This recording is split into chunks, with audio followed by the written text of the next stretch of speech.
نحمده ونصلي على رسوله الكريم اما بعد بسم الله الرحمن الرحیم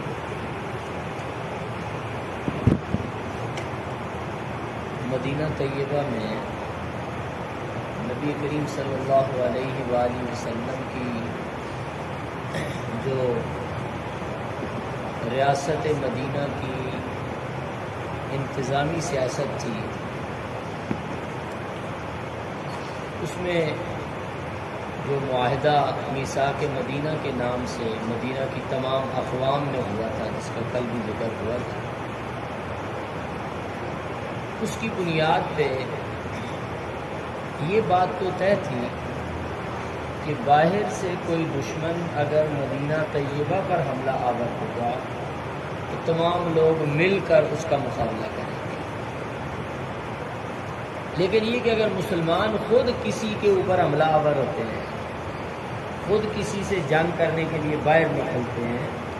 تو ایسی صورت میں باقی جو اقوام تھی ان کا ساتھ شریک ہونا کوئی ضروری نہیں تھا۔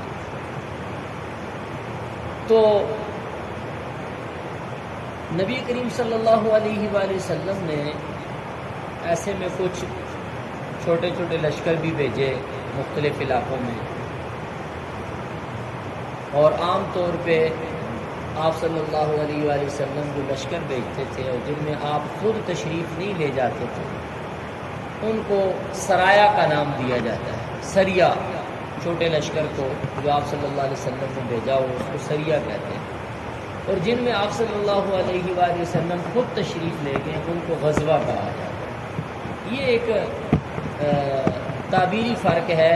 ایک کو سریہ کہہ دیتے ہیں، دوسرے کو غزوہ کہہ دیتے ہیں، ورنہ معنی کے اعتبار سے لغت کے اعتبار سے کوئی اتنا خاص فرق نہیں ہے، لیکن یہ جو سیرت کی کتابوں میں عام طور پہ اس کو اس طرح ذکر کیا جاتا ہے کہ جن میں آپ صلی اللہ علیہ وسلم جن جنگوں میں خود شریک ہوئے ہیں ان کو غزوات کہا جاتا ہے، اور جن میں آپ صلی اللہ علیہ وآلہ وسلم نے مختلف جماعتیں بھیجی ہیں ان کو سرایا کہا جاتا ہے۔ نبی کریم صلی اللہ علیہ وآلہ وسلم اور مہاجرین جو مکہ مکرمہ سے ہجرت کر کے آئے تھے، یہ بات پچھلے نشستوں میں تفصیل سے ہو چکی ہے کہ اہل مکہ نے ان سے سب کچھ چھین لیا۔ اب یہ جو مہاجرین تھے ان کے گھر، زمینیں، یہاں تک کہ بچے، بعض کی بیویاں، وہ سب کچھ مکہ والوں نے لے لیا تھا، ان کو خالی ہاتھ کر کے بھیجا۔ ان کے مکانات، ان کی وہاں پر جو کچھ جائیدادیں تھیں، جو کچھ بھی تھا، اس سب پہ اہل مکہ نے قبضہ کر لیا تھا اور اس کو انہوں نے اپنے قبضے میں لے لیا تھا۔ اب یہ ہوا کہ نبی کریم صلی اللہ علیہ وآلہ وسلم کو یہ اطلاع ملی کہ مکہ والوں کا ایک بڑا تجارتی قافلہ شام جا رہا ہے، اور اس میں تقریباً مکہ کے ہر گھر نے اپنی ساری پونجی اور سرمایہ دیا۔ تو نبی کریم صلی اللہ علیہ وآلہ وسلم نے صحابہ سے مشورہ کیا کہ اگر ہم اس قافلے کا راستہ روکیں اور جب یہ تجارت سے واپس آئے، شام سے واپس آئے، راستے میں ہم ان کا تعاقب کریں اور ان کے سامان پہ قبضہ کر لیں، ایک تو یہ ہے کہ چونکہ انہوں نے ہمارے مال و اسباب سب کچھ لوٹ لیا، اس پہ قبضہ کیا ہوا ہے، اس کے بدلے میں ان کے مال و اسباب ہمارے ہاتھ آ جائیں، اور دوسرا یہ کہ یہ اہل مکہ کی پوری معاشی قوت ہے یہ قافلہ، تو اگر اس قافلے پہ ہم قبضہ کر لیں گے تو اہل مکہ کو معاشی اعتبار سے ہم کمزور کر دیں گے۔ اور بعض روایات سے یہ بات بھی معلوم ہوتی ہے کہ اصل میں یہ جو قافلہ تھا اس میں خاص طور پہ جو مکہ کا جو اجتماعی جو ان کا نظام تھا اور جو ان کی جنگی حکمت عملیاں تھیں وہ پیش نظر تھی، اس کے ساز و سامان نے آئندہ کی جنگی جو ان کے نظام تھا اس کا حصہ بننا تھا، تو یہ گویا کہ ایک ان کی دفاعی قوت تھی یہ قافلہ،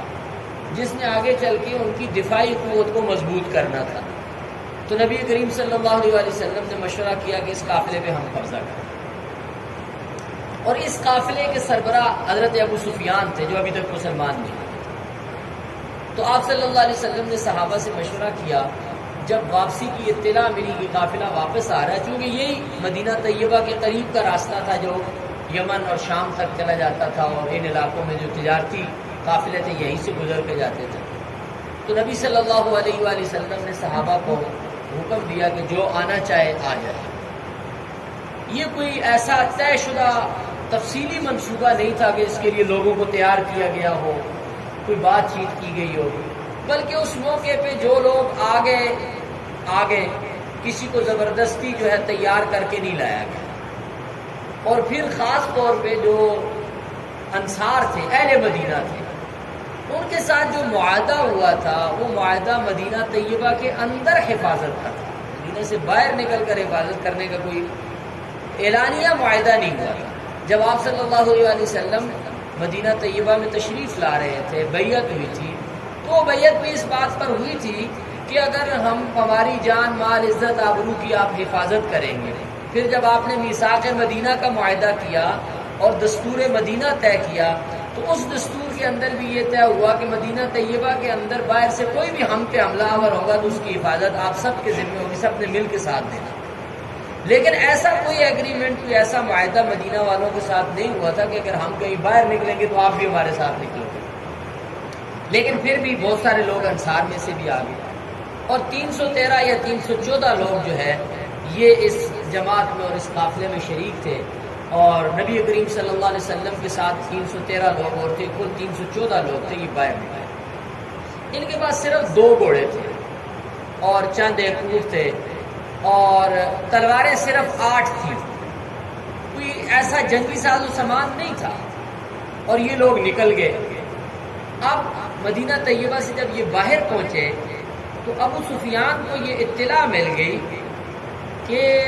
محمد صلی اللہ علیہ وسلم اور ان کے ساتھی ہمارے قافلے کی طرف آ رہے ہیں۔ اس نے اپنا راستہ بدل لیا، جس راستے پہ وہ آ رہا تھا اس نے راستہ تبدیل کر لیا، وہ ساحلی راستے پہ دور کے راستے سے نکل گیا، اور اس نے اپنے ایک تیز رفتار گھوڑ سوار کو، زمزم غفاری نامی ایک شخص کو دوڑایا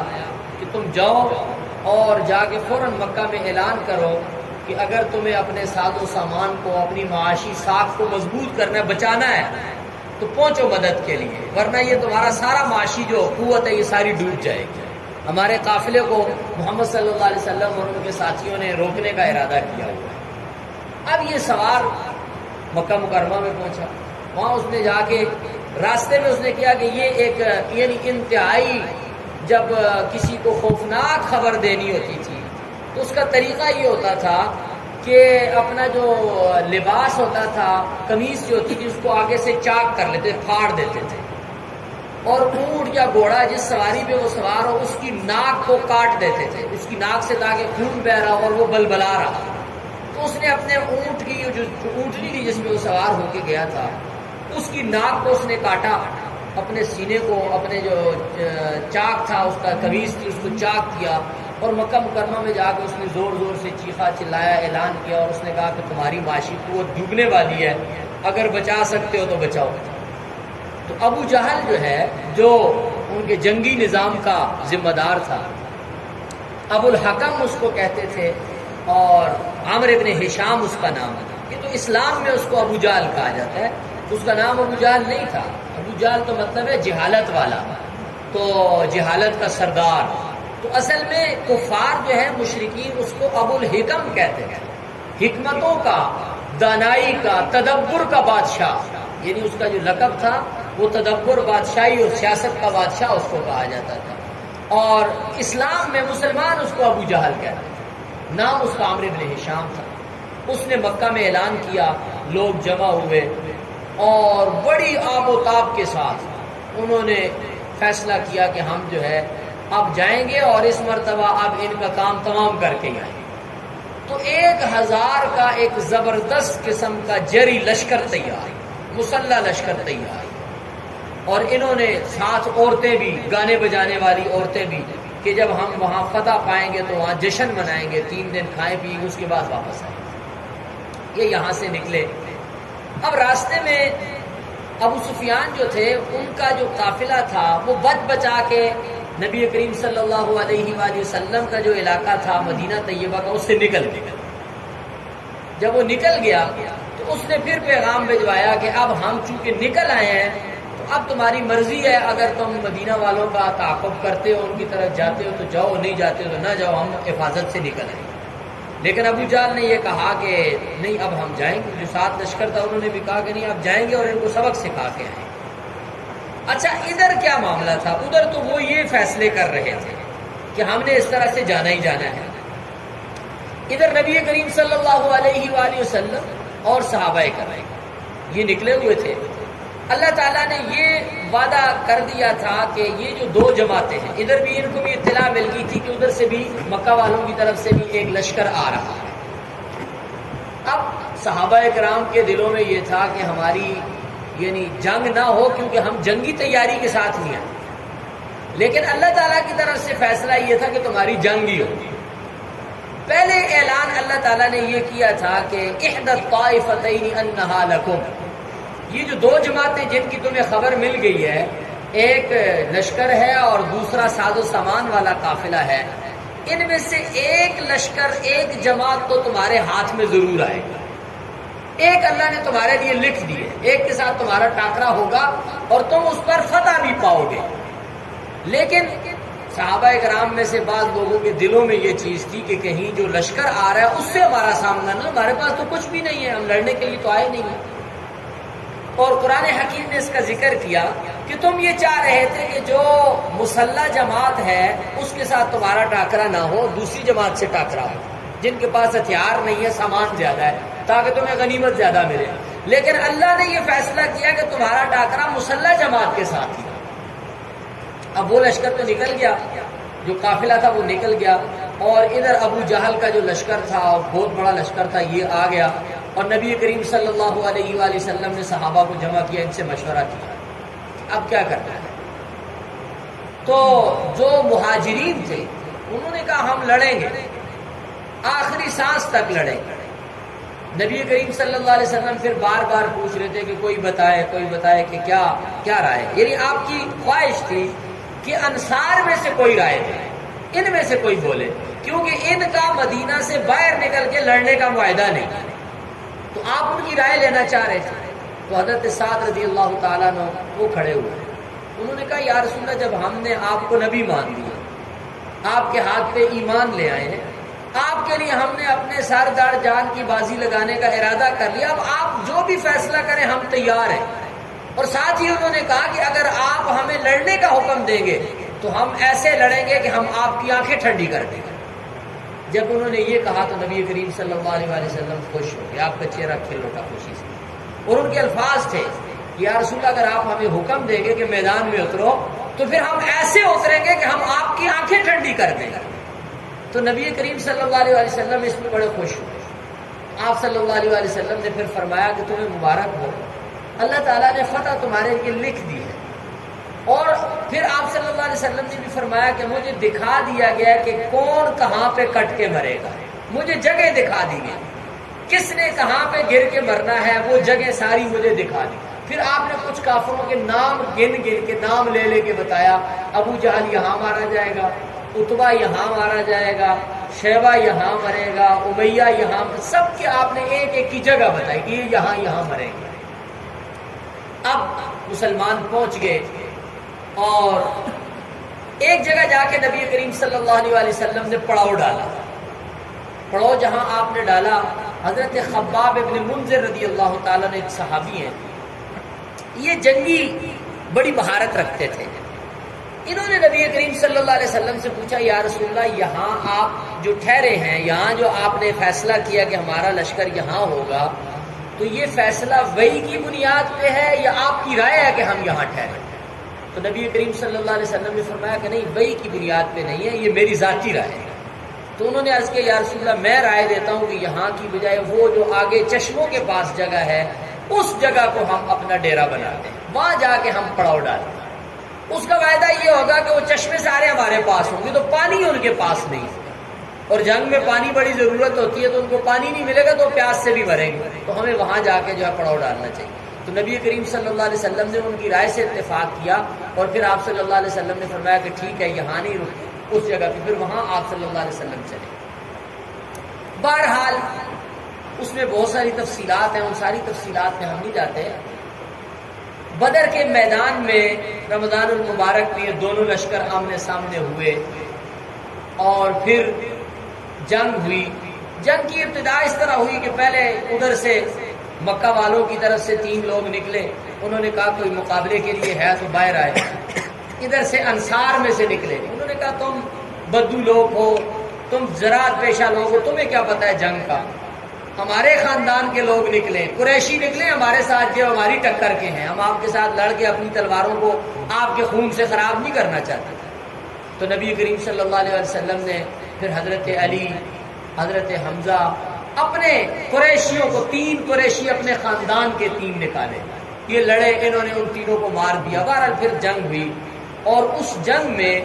کفار کی طرف سے جو، اب آپ اندازہ لگائیں گے ان کے پاس صرف 8 تلواریں ہیں، صرف 2 گھوڑے ہیں اور چند ایک اونٹ ہیں اور چند ایک نیزے ہیں اور کوئی سا ہتھیار نہیں، اور وہ سارا کا سارا مسلح لشکر ہے۔ قرآن حکیم نے سورہ انفال میں، سورہ توبہ میں اس کی مکمل تفصیلات بیان کی ہیں۔ اللہ تعالیٰ نے فرمایا کہ اللہ تعالیٰ یہ چاہتا تھا لِيُحِقَّ الْحَقَّ وَيُبْطِلَ الْبَاطِلَ، کہ اللہ دنیا کو دکھائے کہ وہ حق کو کس طرح سے ثابت کرتا ہے اور باطل کو کیسے مٹاتا ہے۔ اور یہ اللہ تعالیٰ نے اپنی جو عام فطری قوانین تھے، جو اسباب کا دائرہ تھا، اس سے اللہ تعالیٰ نے اپنی جو ایک خصوصی قوانین تھے ان کو ظاہر فرمایا اور اپنی غیبی قدرتوں کو ظاہر فرمایا۔ فرشتوں کو اتارا، باقاعدہ فرشتے اترے، جبریل امین آئے، گھوڑے پہ سوار ہو کے آئے اور فرشتے اترے اور باقاعدہ وہ مسلح ہو کر مسلمانوں کے ساتھ جو ہے وہ لشکر میں میدان جنگ میں فرشتے آئے، اور یہ ایک زبردست قسم کا کفر اسلام کی پہلی باقاعدہ جو جنگ لڑی گئی۔ اس میں ان 313 بے سر و سامان لوگوں کے اس مقابلے میں جو 1000 مسلح جنگجو تھے، ان کے 70 بڑے بڑے جرنیل مارے گئے، 70 بڑے بڑے جرنیل گرفتار ہو گئے، اور باقی جو تھے انہوں نے زخمی ہو کر بہت مشکل سے جان بچائی اور مال غنیمت بھی چھوڑ کے بھاگے۔ تو یہ اسلام کی ایک پہلی جنگ تھی جس کو ہم غزوہ بدر کہتے ہیں، جو بدر کے مقام پہ لڑی گئی۔ اب اس میں یہ ہوا کہ جب یہ جنگ ختم ہوئی تو ان 70 بڑے بڑے کافروں کو نبی کریم صلی اللہ علیہ وسلم نے صحابہ کو حکم دیا ان سب کو جمع کرو، ان کو جمع کیا گیا، ان کو اٹھا کے نبی کریم صلی اللہ علیہ وآلہ وسلم نے بدر کے کنویں کے اندر پھینکوایا، اور پھر وہاں آپ نے اس کے اوپر کھڑے ہو کے یہ فرمایا کہ بتاؤ ذرا جو میں نے وعدہ کیا تھا وہ سچا ہوا ہے یا نہیں ہوا؟ تو حضرت عمر رضی اللہ تعالیٰ عنہ پاس کھڑے تھے، انہوں نے کہا یا رسول اللہ یہ تو سارے مر گئے، اب آپ ان کو خطاب کریں تو ان کو کچھ پتہ چل رہا ہے آپ کے خطاب کا؟ تو نبی کریم صلی اللہ علیہ وآلہ وسلم نے فرمایا کہ آپ سے زیادہ اب ان کو پتہ چل رہا ہے، میں جو بات ان کو کہہ رہا ہوں آپ سے زیادہ ان کو یہ معلوم ہو رہی ہے، اور وہ زیادہ آپ سے میری بات کو سمجھ رہے ہیں کہ جو میں نے وعدہ دیا تھا کہ اگر تم میری بات نہ مانو گے، اسلام پر جو نہیں آؤ گے اور میری حقانیت کو تسلیم نہیں کرو گے تو اللہ تعالیٰ تمہیں شدید عذاب سے دوچار کرے گا اور تم میری جماعت کے ہاتھوں مارے جاؤ گے۔ اور آج انہوں نے اس کا نتیجہ دیکھ لیا ہے اور اس کو انہوں نے سمجھ لیا ہے اور یقین کر لیا ہے کہ نبی کریم صلی اللہ علیہ وسلم نے جو فرمایا تھا وہ حق تھا۔ اور دوسری طرف بدر میں یہ جو 313 بے سر و سامان تھے، ان میں سے 14 لوگ شہید ہوئے، ان کے 70 لوگ مارے گئے اور جنگجو مارے گئے، جرنیل مارے گئے، اور ان کے صرف 14 لوگ شہید ہوئے۔ تو بہرحال یہ کفر اسلام کا جو پہلا معرکہ بدر کے میدان میں لڑا گیا رمضان کے مہینے میں، اس میں اس انداز سے اللہ تعالیٰ نے اسلام کی دھاک جو دیگر اقوام تھی ان کے اوپر ایسی بٹھا دی کہ اب جو اندر جن کے دلوں میں کوئی پھوٹ رہا تھا کہ ہم ان سے لڑیں، یہ تھوڑے سے ہیں، وہ ایک دم سے دب گئے، خاص طور پہ یہود دب گیا۔ اس کے بعد یہ ہوا کہ بنو قینقاع جو تھے، سب سے پہلے یہودیوں میں سے انہوں نے معاہدہ توڑا تھا،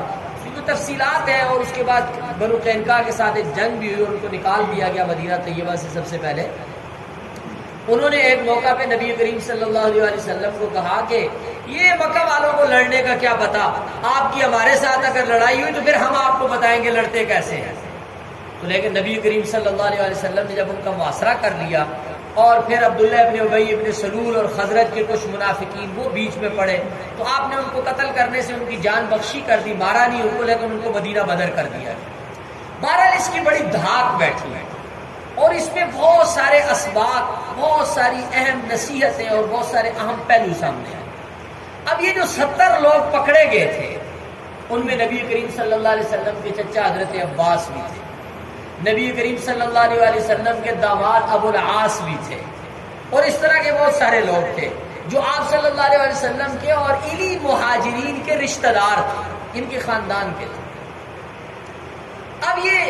مشورہ ہوا کہ یہ جو قیدی ہیں ان کے ساتھ کیا کیا۔ ایک رائے یہ تھی، حضرت عمر رضی اللہ تعالیٰ عنہ کی رائے یہ تھی کہ یا رسول اللہ ہر ایک کے رشتہ دار کو اس کے حوالے کر دیا جائے، وہ اپنے رشتہ دار کو اپنے ہاتھ سے قتل کر دیں، ان کافروں کا صفایا ہی کر دیا، ان سب کو ہم قتل کر کے ان کا صفایا کر دیں گے تو ختم ہی کام ہی ختم ہو جائے، کیونکہ وہ بڑے بڑے جرنیل تھے 70 جو لوگ پکڑے گئے تھے۔ تو نبی کریم صلی اللہ علیہ وآلہ وسلم نے اس رائے پہ فیصلہ نہیں کیا۔ حضرت ابو بکر رضی اللہ تعالیٰ عنہ کی رائے یہ تھی کہ ہم ایسے کریں ان سے فدیہ لے کے ان کو چھوڑ دیں، کہ اس کا ایک فائدہ تو یہ ہوگا کہ ہمیں مالی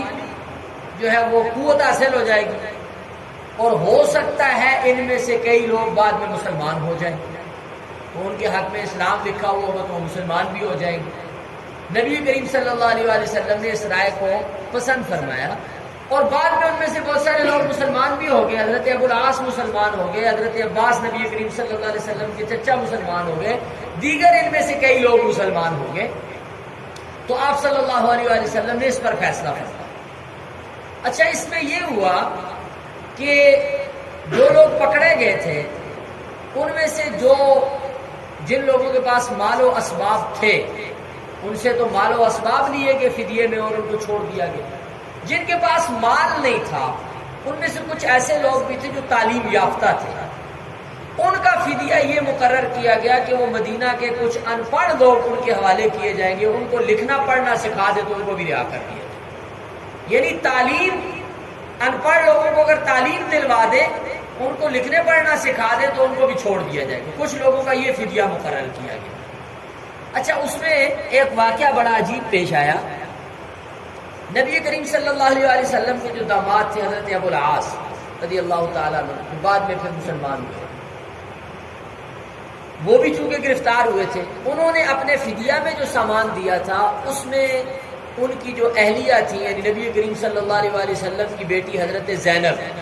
نبی صلی اللہ علیہ وسلم نے موتیوں کا ایک ہار ان کو گفٹ دیا تھا حضرت زینب کو،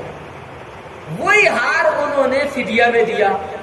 اب جب فدیہ کا سامان سامنے آیا تو وہ ہار نبی کریم صلی اللہ علیہ وآلہ وسلم کے سامنے،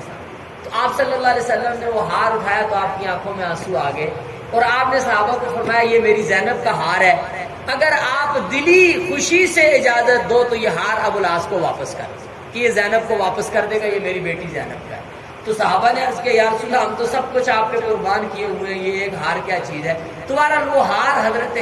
زینب رضی اللہ تعالی عنہا جو نبی کریم صلی اللہ علیہ وسلم کی صاحبزادی تھی ان کا ہار تھا، وہ ان کو واپس کر دیا گیا۔ یہ اس میں کچھ اور چیزیں بھی بڑی جو ہے وہ حکمت والی ہیں اور بڑی اہم ہیں۔ مثلا ایک تو جو اسلام کا یہ پہلا مارکہ ہے، اس میں سے جو ہمیں نصائح اور جو اسباق ہمیں حاصل ہوتے ہیں، جو سبق ملتا ہے، ان میں سے ایک بڑا سبق یہ ہے کہ جب اللہ کی طرف اس کی ذات پر یقین کر کے آپ کسی کام کے لیے نکلتے ہیں اور پورا توکل اللہ کی ذات پہ ہوتا ہے، اسباب پہ نہیں ہوتا، تو پھر غیبی مدد جو ہے وہ شامل حال ہو جائے۔ ایک بڑا سبق یہ ہے کہ جب اسباب سے نظر ہٹ جائے اور صرف 100% اللہ کی قدرت کی طرف نظر ہو اور اللہ کی قدرت پر جو ہے وہ توکل اور بھروسہ اور اعتماد کیا جائے تو اللہ تعالیٰ کی غیبی مدد جو ہے وہ شامل حال ہے۔ ایک اور سبق یہ بھی ملتا ہے،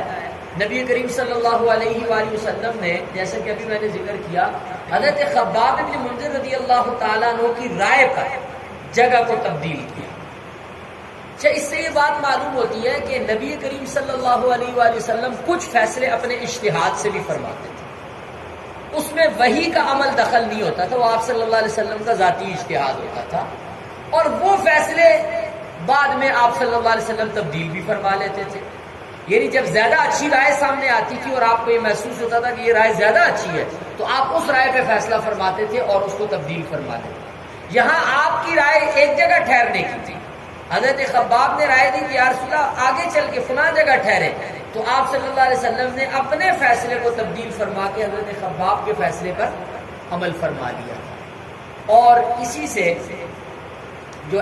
ہمارے فقہا ہیں انہوں نے مستقل یہ ایک باب ہے، مستقل ایک چیپٹر ہے اس بات کا کہ وہ کون سے فیصلے ہیں جو نبی کریم صلی اللہ علیہ وآلہ وسلم اپنے اجتہاد سے آپ نے فرمایا. پھر ان میں سے کچھ فیصلوں کو بعد میں باقی رکھا گیا ہے، کچھ کو تبدیل کیا گیا ہے. اچھا، یہاں بدر میں ایک اور فیصلہ جو ہوا تھا، جو آپ صلی اللہ علیہ وسلم نے قیدیوں کی رہائی کا فیصلہ فرمایا. یہ فیصلہ بھی خالصتاً نبی کریم صلی اللہ علیہ وسلم کے اجتہاد پر مبنی تھا اور یہ مشورے کی بنیاد پہ آپ صلی اللہ علیہ وسلم نے فیصلہ کیا تھا. لیکن بعد میں اللہ تعالیٰ نے قرآن میں تنبیہ فرمائی کہ آپ کو یہ فیصلہ نہیں کرنا چاہیے تھا. اس موقع پہ بہتر فیصلہ یہ تھا کہ آپ ان سب کو قتل کرنے کا فیصلہ کریں، کیونکہ اللہ تعالیٰ یہ چاہتے تھے کہ اس جنگ میں کفر کا کلی طور پہ صفایا ہو جائے، کفر کے جو سرغنے ہیں ان سب کا نام و نشان مٹ جائے. لیکن چلیں آپ نے یہ فیصلہ کر دیا ہے تو کوئی بات نہیں، اللہ تعالیٰ نے آپ سے درگزر کیا ہے. لیکن اللہ تعالیٰ یہ چاہتے تھے کہ آپ اس موقع پہ ان سب کو قتل کرتے. ما کان لنبی ان یکون له اسرى حتى يسخن في الارض. نبی کے لیے یہ مناسب نہیں تھا کہ ان قیدیوں کو رہا کرتے، بلکہ نبی کے لیے مناسب یہ تھا کہ ان قیدیوں کو سب کو قتل کر دیتے. تو حضرت عمر رضی اللہ تعالیٰ عنہ کی رائے یہ تھی کہ ان کو قتل کیا جائے، لیکن نبی کریم صلی اللہ علیہ وآلہ وسلم نے فیصلہ فرمایا تھا کہ قتل نہیں کرتے بلکہ ان سب کو کیا کرتے ہیں، رہا کرتے ہیں. تو یہ بھی آپ صلی اللہ علیہ وسلم کے اجتہاد کا فیصلہ. یہاں ایک اور علمی بات بھی ذہنوں میں رہنی چاہیے اور اس کو سمجھ لینا چاہیے. آپ چونکہ پڑھے لکھے لوگ ہیں اور یہ بات آپ سمجھ بھی ہے. نبی کریم صلی اللہ علیہ وآلہ وسلم جب کوئی فیصلہ اپنے اجتہاد سے فرماتے، اپنی ذاتی رائے سے فرماتے تھے، اگر اللہ کے ہاں وہ فیصلہ ٹھیک ہوتا تھا تو اس فیصلے کو قائم رکھا جاتا ہے، اس کی تائید آ جاتی ہے کہ آپ نے ٹھیک فیصلہ کیا ہے. اور اگر اللہ تعالیٰ کے ہاں وہ فیصلہ بہتر نہ ہوتا، اس کی بجائے دوسرا فیصلہ بہتر ہوتا، تو اللہ تعالیٰ نے پھر مختلف موقعوں پہ نبی کریم صلی اللہ علیہ وآلہ وسلم کے ان فیصلوں پر تنبیہ فرمائی کہ یہ فیصلہ ٹھیک نہیں ہے، اس موقع کا صحیح فیصلہ ہی ہے. یعنی انبیاء جو ہیں وہ اپنے اجتہاد سے فیصلے کرتے ہیں، لیکن نبی اور غیر نبی کے اجتہاد میں فرق کیا ہے؟ غیر نبی نے اجتہاد سے فیصلہ کر دیا، ٹھیک ہو گیا تو تب بھی ہو گیا، نہیں ہوا تو ہو گیا ہے فیصلہ. اب یہ کب پتہ چلے گا؟ یہ قیامت والے دن ہی پتہ چلے گا کہ اس کا اجتہاد ٹھیک تھا یا غلط تھا. یعنی دنیا میں کسی مجتہد کے اجتہاد کا 100% کوئی فیصلہ نہیں کر سکتا کہ یہ اجتہاد ٹھیک ہے یا غلط ہے، کیونکہ مجتہد کے پاس اپنے اجتہاد کے دلائل ہوتے ہیں، وہ ان دلائل کی بنیاد پہ فیصلہ کرتا ہے، اور مجتہد یہی سمجھتا ہے کہ میرے دلائل کی بنیاد پہ میرا یہ فیصلہ ٹھیک ہے. اس کے سامنے دوسرے دلائل بھی ہوتے ہیں، لیکن ان دلائل کی وجوہات ہوتی ہیں، اس وجہ سے وہ ان دلائل کو قبول نہیں کرتا.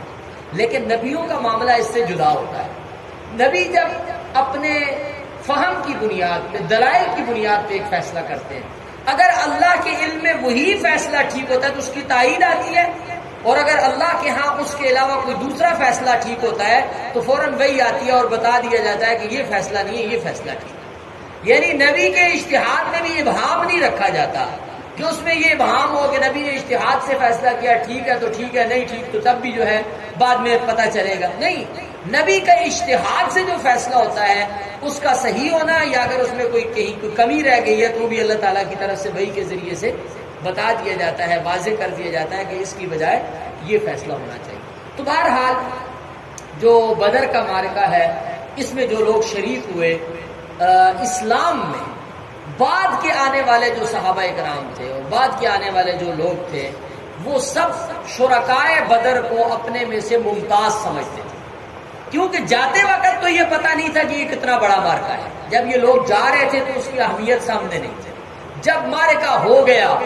پھر اللہ تعالیٰ کی طرف سے آیات نازل ہوئی، ان کی عظمتوں کا اظہار ہوا، یہ بتایا گیا کہ یہ اللہ کا فیصلہ تھا اور اللہ اس کے ذریعے سے حق اور باطل کو جدا جدا کرنے والے تھے، اور اللہ اپنے حق کو ظاہر کرنے والے تھے. اور پھر یہ ثابت ہوا کہ فرشتے ان کے ساتھ آئے، جبریل ان کے لشکر میں آئے، اور یہ ساری چیزیں جب سامنے آئیں تو تب پتہ چلا کہ یہ تو بہت بڑا مارکا تھا، بہت عظیم الشان مارکا تھا. اور نبی کریم صلی اللہ علیہ وآلہ وسلم کے بعد پھر ہمیشہ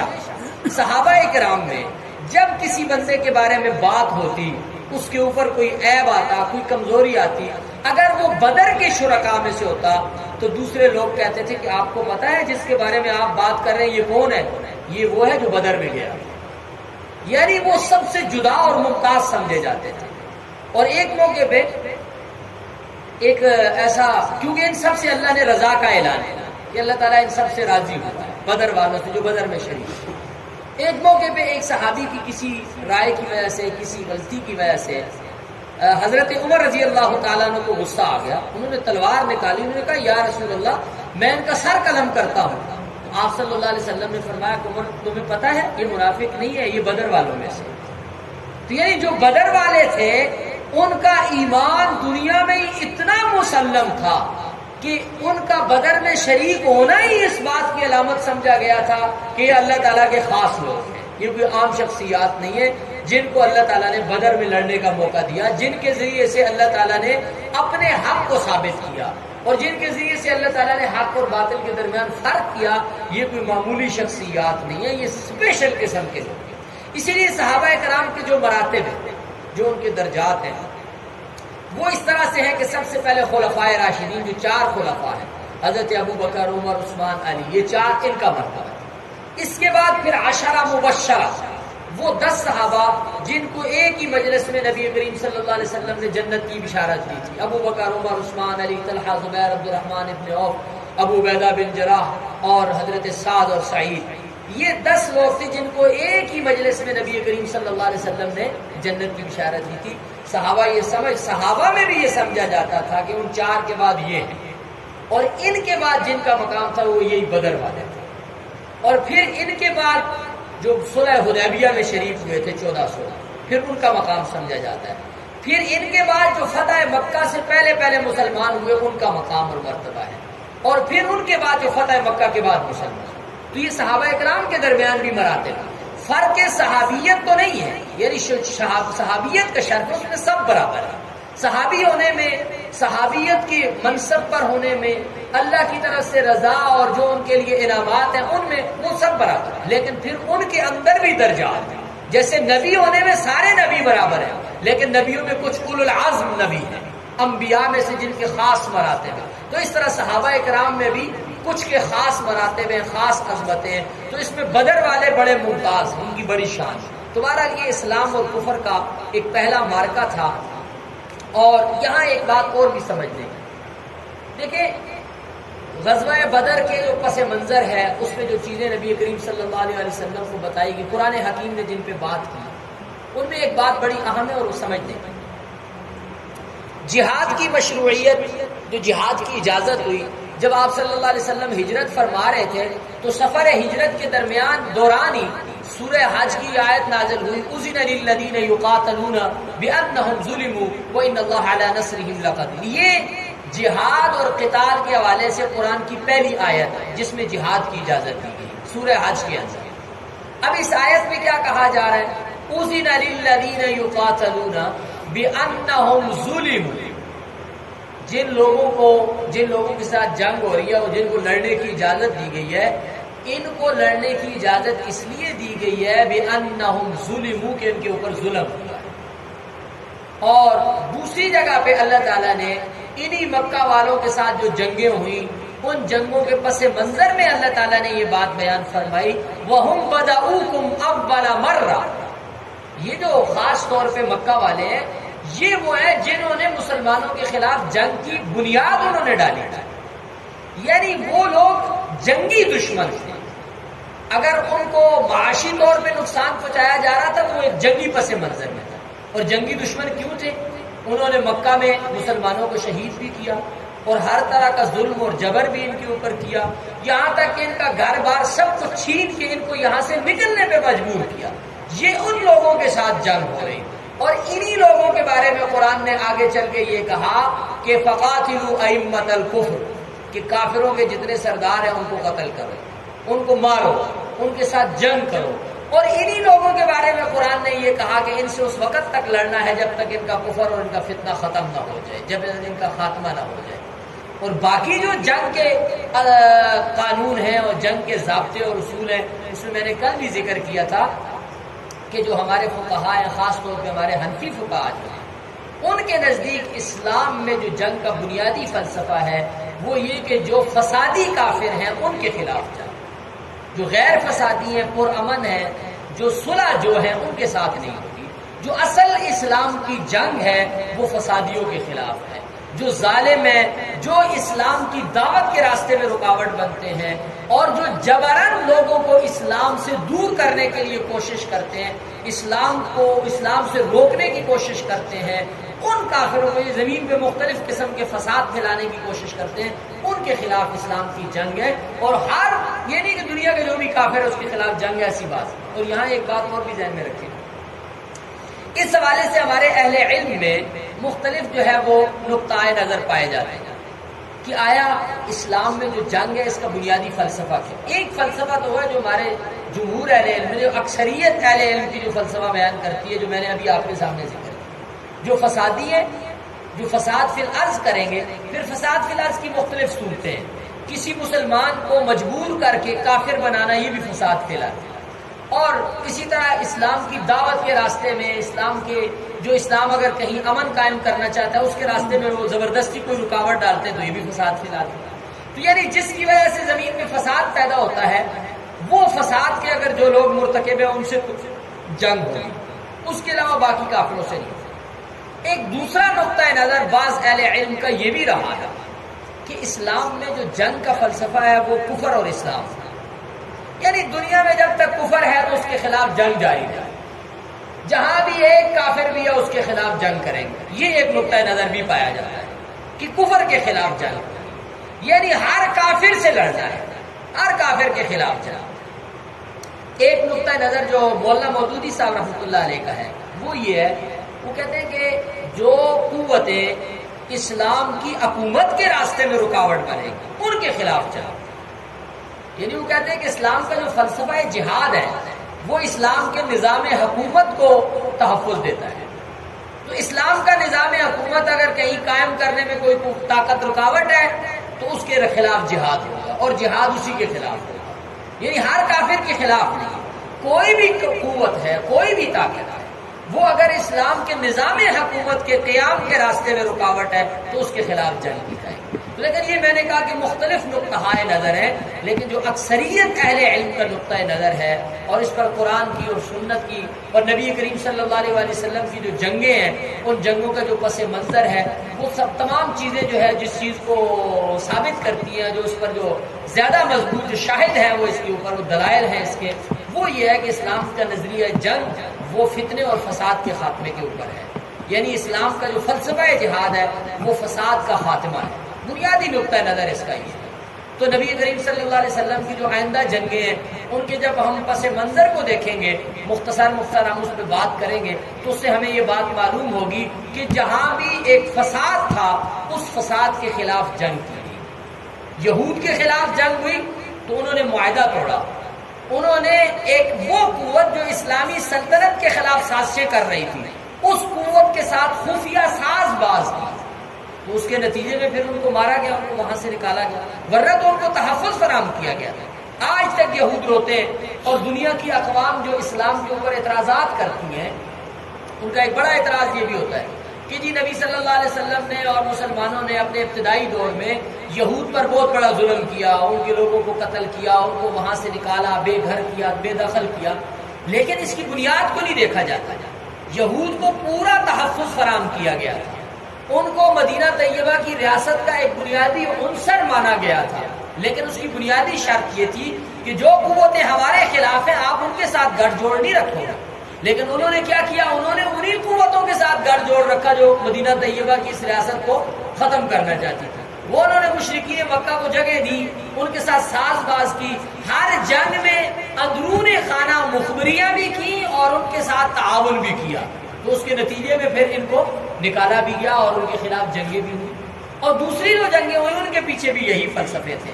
جہاں جہاں فساد ہوا ان فسادیوں کے خلاف پھر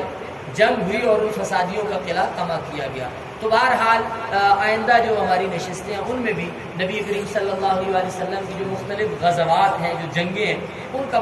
مختصر تذکرہ آئے گا، اور ان سے ہم یہ سمجھنے کی کوشش کریں گے کہ اسلام کا نظریہ جنگ کیا ہے، اور نبی کریم صلی اللہ علیہ وسلم کی سیرت طیبہ میں جو جنگی حکمت عملیہ ہے اور جو جنگی پس منظر ہے، جو جہاد کا فلسفہ ہے، اس کا بنیادی تصور جو ہے وہ کیا ہے، تاکہ ہمارے ذہنوں میں اسلام کا نظریہ جہاد بالکل واضح ہونا چاہیے۔ سبحانک اللہم